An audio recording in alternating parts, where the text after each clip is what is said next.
तो हेलो जय हिंद दोस्तों, कैसे सब स्वागत है आपका अपने यूट्यूब चैनल विकास मैथ एकेडमी पर। आज हम आपको बताने वाले हैं संयुक्त अधिवेशन के बारे में। इस संयुक्त अधिवेशन क्या होता है, संयुक्त अधिवेशन को कौन बुलाते हैं, ऐसी क्या कंडीशन होती है कि संयुक्त अधिवेशन को बुलाना पड़ता है, इन सब सारी चीज़ों के बारे में हम चर्चा करने वाले हैं। तो सबसे पहले हम बात करते हैं संयुक्त अधिवेशन का। तो संयुक्त अधिवेशन की चर्चा आपका अनुच्छेद 108 में, अनुच्छेद 108 में, अनुच्छेद 108 में आपका संयुक्त अधिवेशन की चर्चा है। किसकी? तो संयुक्त अधिवेशन, संयुक्त अधिवेशन।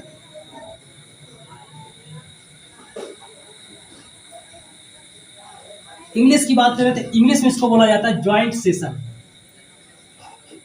Joint session. देखिए, अब हम सबसे पहले यहाँ समझते हैं कि संयुक्त अधिवेशन होता क्या है। जब लोकसभा और राज्यसभा में किसी विधेयक को लेकर के विवाद हो जाए तो उस स्थिति में राष्ट्रपति लोकसभा के सांसदों को और राज्यसभा के सांसदों को, दोनों लोग को संयुक्त रूप से मीटिंग बुलाते हैं। इसी मीटिंग को बोला जाता है संयुक्त अधिवेशन। और ये बुलाते कहाँ पे हैं? सेंट्रल हॉल में बुलाते हैं। इसके पहले हम थोड़ा सा चर्चा करते हैं कि संयुक्त अधिवेशन लाया कहाँ से गया है। ये संयुक्त अधिवेशन आपका लाया गया है ऑस्ट्रेलिया के संविधान से। यहाँ पे हम लिख देते हैं थोड़ा सा, कहाँ से लाया गया है? तो ऑस्ट्रेलिया के संविधान से लाया गया है। बुलाते कौन है? तो राष्ट्रपति बुलाते हैं, राष्ट्रपति बुलाते हैं। और अगर हम बात करें ये बुलाया कब जाएगा, तो जब लोकसभा या फिर राज्यसभा दोनों सदनों में किसी विधेयक को लेकर के विवाद हो जाए, विधेयक विवाद, तो उस स्थिति में राष्ट्रपति संयुक्त रूप से संयुक्त अधिवेशन को बुलाते हैं। ये यहाँ पे हम समझते हैं कि ऐसी क्या कंडीशन होगी कि संयुक्त अधिवेशन को बुलाया जा सकता है। तो एक कंडीशन, ये पहला कंडीशन आपकी हो सकता है कि अगर एक सदन द्वारा पारित विधेयक दूसरा सदन अस्वीकार कर दे। एक सदन द्वारा पारित विधेयक, विधेयक दूसरा सदन क्या कर दे? दूसरा सदन अस्वीकार कर दे। क्या कर दे? तो अस्वीकार कर दे। इसका मतलब क्या हुआ? इसका मतलब ये हुआ कि देखिए, जैसे मान लेते हैं कि लोकसभा से कोई विधेयक पारित हुआ और लोकसभा से पारित होने के बाद वो राज्यसभा में चला गया और राज्यसभा वाले उसको क्या कर दिए? उसको पारित नहीं किए, अस्वीकार कर दिए। तो ऐसी स्थिति में क्या होगा? संयुक्त अधिवेशन को बुलाया जा सकता है। दूसरे पॉइंट की बात करते हैं।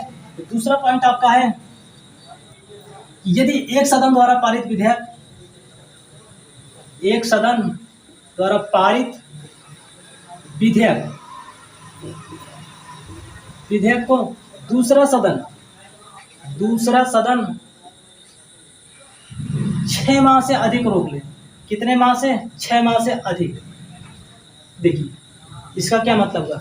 इसका मतलब यह हुआ कि मान लेते हैं कि लोकसभा से कोई विधेयक पारित हो गया, पारित होकर के वो राज्यसभा में चला गया और राज्यसभा वाले उसको क्या कर दिए? 6 महीने से ज़्यादा समय तक उस विधेयक को रोक दिए। तो उस स्थिति में क्या करना पड़ेगा? राष्ट्रपति को संयुक्त अधिवेशन बुलाना पड़ेगा। अब देखिए, तीसरा पॉइंट क्या हो सकता है? तीसरा पॉइंट ये हो सकता है कि मान लेते हैं कि कोई एक सदन कोई दूसरे सदन को कोई सुझाव दिया विधेयक को लेकर के, लेकिन दूसरा सदन उस पहले वाले सदन की बात को मानने के लिए तैयार नहीं हो रहा। अर्थात एक सदन द्वारा दिया गया सुझाव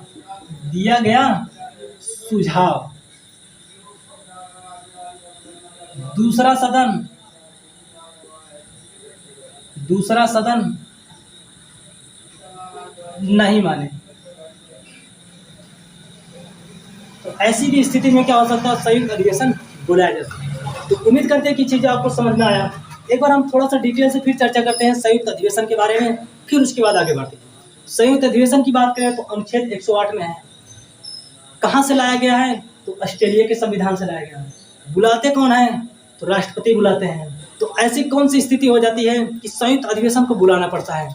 तो ऐसा स्थिति हो सकता है कि एक सदन द्वारा पारित विधेयक दूसरा सदन अस्वीकार कर दे। अब चाहे लोकसभा से पारित विधेयक राज्यसभा अस्वीकार कर दे या फिर राज्यसभा से पारित विधेयक लोकसभा अस्वीकार कर दे, दोनों कंडीशन हो सकती है। दूसरा स्थिति क्या हो सकता है कि एक सदन अगर कोई विधेयक को पारित करके भेज दिया और दूसरा सदन 6 महीने से ज़्यादा समय तक रोक लिया। जैसे लोकसभा अगर मान लेते हैं कि पारित करके भेज दिया और राज्यसभा उसको 6 महीने से अधिक समय तक रोक लिया, या फिर राज्यसभा पारित करके भेज दिया और लोकसभा 6 महीने से ज़्यादा समय तक उसको रोक लिया, तो ऐसी स्थिति हो सकती है। तीसरा आपका पॉइंट क्या है, एक सदन द्वारा दिया गया सुझाव दूसरा सदन अस्वीकार कर दे। इसका मतलब ये है कि मान लेते हैं कि लोकसभा द्वारा कोई सुझाव दिया गया लेकिन राज्यसभा उसको मानने से इनकार कर दे, या फिर राज्यसभा कोई सुझाव दिया लोकसभा मानने से इनकार कर दे। तो कहने का मतलब कि ऐसी तीन स्थितियों में संयुक्त अधिवेशन को बुलाया जा सकता है। एक बार हम इसको थोड़ा सा मिटाते हैं, आप लोग स्क्रीनशॉट लीजिए, फिर हम आगे बढ़ते हैं। तो अब देखिए, संयुक्त अधिवेशन तो बुलाते हैं राष्ट्रपति, लेकिन इसकी अध्यक्षता कौन करते हैं? तो इसकी अध्यक्षता लोकसभा अध्यक्ष करते हैं। कौन करते हैं? लोकसभा अध्यक्ष। अध्यक्षता, इसकी अध्यक्षता लोकसभा अध्यक्ष करते हैं, ऐसा नहीं। और एक चीज देखिए, एक मेन बात क्या है कि संयुक्त अधिवेशन भले ही लोकसभा और राज्यसभा की विवाद से बुलाया गया है, लेकिन जब भी संयुक्त अधिवेशन के समय जो विधेयक पारित होता है वो हमेशा लोकसभा के सहमति से हो जाता है। ऐसा क्यों होता है? देखिए समझते हैं। देखिए यहाँ पे हम लोग समझते हैं, ये हो गया आपका संसद, इसमें 2 सदन, एक आपका लोकसभा, एक आपका राज्यसभा। लोकसभा की सीटों की संख्या 545, जबकि राज्यसभा की सीटों की संख्या 245 होता है। अगर टोटल सीटों की बात करें तो टोटल सीट इनका मिला के हो जाएगा आपका 545, 245, 790 हो गया। और 790 का जब आधा हम कर देंगे तो हो जाएगा आपका 395। तो कुल कितना हुआ? 790। इसका आधा कितना हुआ? तो 395। देखिए इसका मतलब क्या है, जब संयुक्त अधिवेशन बुलाया जाएगा तो उस स्थिति में विधेयक के पक्ष में अगर 395 से अधिक लोग वोटिंग कर दिए तो विधेयक पारित हो जाएगा। अगर 395 से कम लोग वोटिंग किए तो विधेयक पारित नहीं होगा। अब यहाँ पे हम देखिए, लोकसभा के पास कितना है? 545, और जबकि आवश्यकता कितना है सिर्फ पारित कराने के लिए? 395 का। यहाँ पे लोकसभा की संख्या क्या हो गया? ज़्यादा हो गया, जबकि राज्यसभा की संख्या तो कम है। इसीलिए जो है हमेशा विधेयक किसके अनुसार पारित होगा? तो लोकसभा के अनुसार। इतना समझ में आया? ये चीज़ के लिए हुआ। अगर हम यहाँ पे बात करते हैं कि मान लें कि ऐसा कंडीशन आ जाए, लोकसभा के सांसद राज्यसभा वालों का साथ दे दिए और संख्या दोनों की बराबर हो गया, मतलब कि पारित कराने वाले और रद्द कराने वाले दोनों की संख्या बराबर हो गया। जब दोनों की संख्या बराबर हो जाएगा तो उस स्थिति में विधेयक न तो पारित हो सकता है और न तो रद्द हो सकता है। उस समय क्या करेंगे? लोकसभा अध्यक्ष। कौन वोट देगा? लोकसभा अध्यक्ष। कब?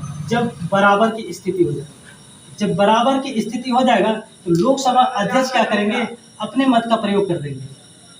और लोकसभा अध्यक्ष जिधर अपने मत का प्रयोग किए, वो चाहे विधेयक को पारित कराने के पक्ष में करेंगे, चाहे विधेयक को रद्द करने के पक्ष में करेंगे, जिधर भी अपने मत का प्रयोग करेंगे उधर क्या हो जाएगा? जीत हो जाएगी। थोड़ा सा हम लोग आगे बढ़ते हैं।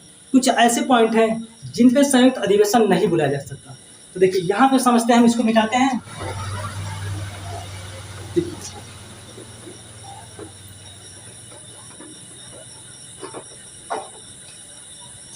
कुछ ऐसी स्थिति है जिस पे संयुक्त अधिवेशन नहीं बुलाया जा सकता। संयुक्त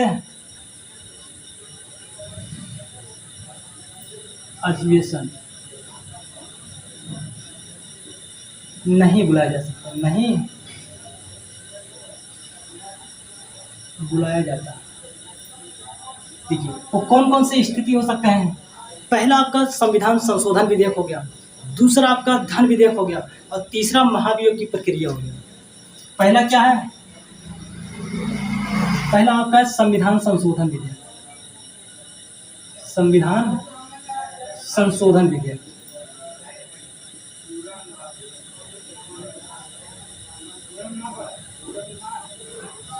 दूसरा आपका पॉइंट है धन विधेयक।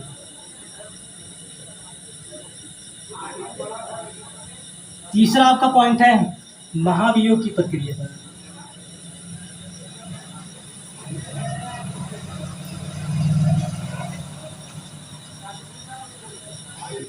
ये ऐसे 3 स्थिति हैं जिन पे संयुक्त अधिवेशन को नहीं बुलाया जा सकता। अब चाहे एक सदन द्वारा पारित विधेयक दूसरा सदन अस्वीकार कर दे, या फिर एक सदन द्वारा दिया गया सुझाव दूसरा सदन न माने, या फिर एक सदन द्वारा पारित विधेयक दूसरा सदन 6 महीने से ज़्यादा समय तक रोक ले, तो ऐसी स्थिति में, इन 3 स्थिति में संविधान संशोधन विधेयक, धन विधेयक और महाभियोग की प्रक्रिया, इन सब स्थिति में संयुक्त अधिवेशन को नहीं बुलाया जा सकता। तो उम्मीद करते हैं कि चीज़ आपको समझ में आया है। बस आज के लिए इतना ही काफ़ी है।